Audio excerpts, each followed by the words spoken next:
This video is a response to the video titled, Prophecy, 7 Years of Judgment Have Begun for Australia, or Australia Votes for Sin, by the YouTube channel Mark Hemans. This video is part of a familiar pattern. A religious figure invokes divine authority to interpret political outcomes, claiming that a democratic decision reflects a spiritual failure. These declarations are steeped in a long and dangerous tradition of using religion to prop up authoritarian ideologies, justify social exclusion, and demonize dissent. When stripped of their sanctimonious veneer, such proclamations often serve as veiled endorsements of reactionary politics, racism, and fascism. Let's break this down and examine the deeper problem: the historical and ideological ties between religious fundamentalism and right-wing authoritarianism, including fascism and Nazism, and how this type of rhetoric fits squarely within that lineage. Religion, fascism, and the illusion of divine order. Religious nationalism often disguises itself as moral concern. It talks of sin, divine punishment, and moral decay. But its real function is control: who belongs, who doesn't, who deserves prosperity, and who must suffer. It creates a binary world of saints and sinners, righteous, us, versus wicked, them. This is the psychological architecture of fascism. Nazism offers a chilling precedent. While often associated with a neo-pagan aesthetic, the Nazi regime actively courted Christian institutions. Hitler's government struck a concordat with the Catholic Church in 1933. Many Protestant churches in Germany aligned themselves with the regime, creating the so-called German Christians movement.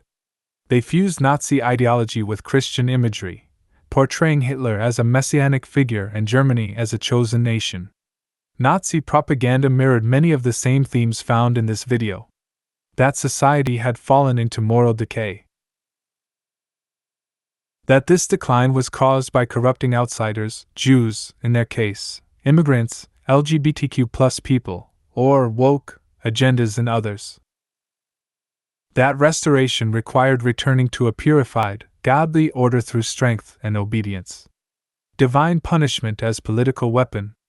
The speaker frames the Labour Party's electoral win as a choice for sin, claiming divine punishment will now fall upon the people through poverty and chaos.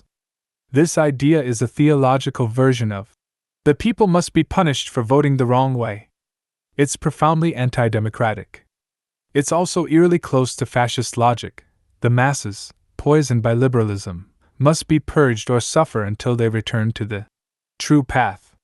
Using divine visions and biblical analogies, this video essentially nullifies the legitimacy of a free and fair election.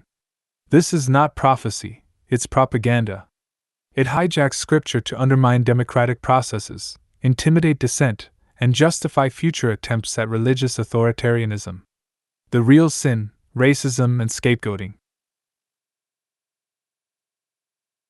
The religious right in Australia, like in many other countries, often aligns itself with anti-immigration rhetoric. The conservative oppositions claim that housing shortages are due to immigration, not supply shortages. Speculative investment, or poor planning, is a classic scapegoat tactic. It's designed to redirect economic anxiety toward people of color. Religious nationalists frequently sanctify this scapegoating with references to God's order, or the nation's spiritual foundations. In reality, this is old-fashioned racism with a cross slapped on it. There's no biblical mandate to close borders to the vulnerable. Quite the opposite.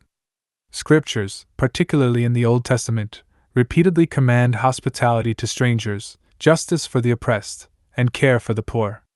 The New Testament is unequivocal. Whatever you did for the least of these, you did for me.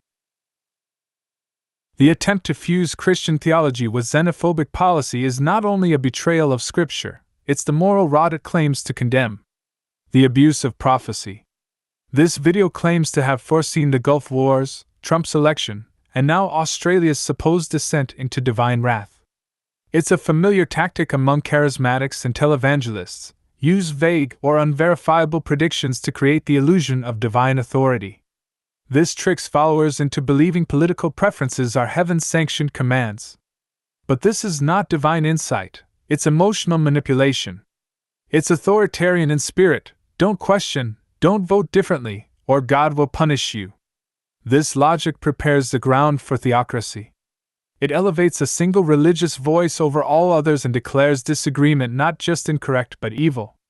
In such systems, political opposition becomes heresy. A dangerous moral inversion. What this kind of religious rhetoric achieves is a total inversion of moral values. Caring for refugees becomes betrayal.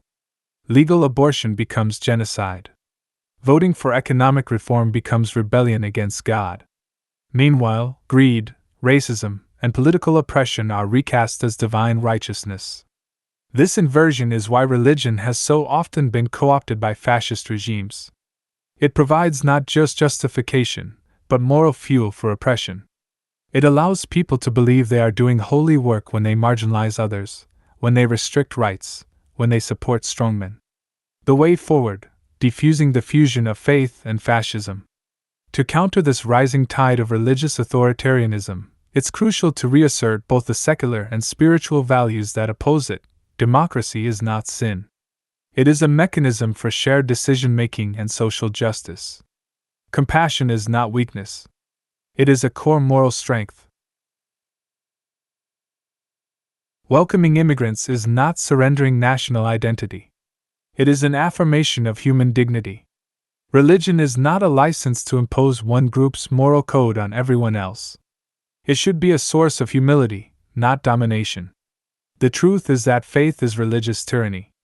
This is the mechanism of religion, where figures claim exclusive access to God's will and use that claim to threaten voters with punishment. In short, religion is spiritual fascism. Religion is politics. This sort of cancerous thinking must be named and rejected whenever it appears.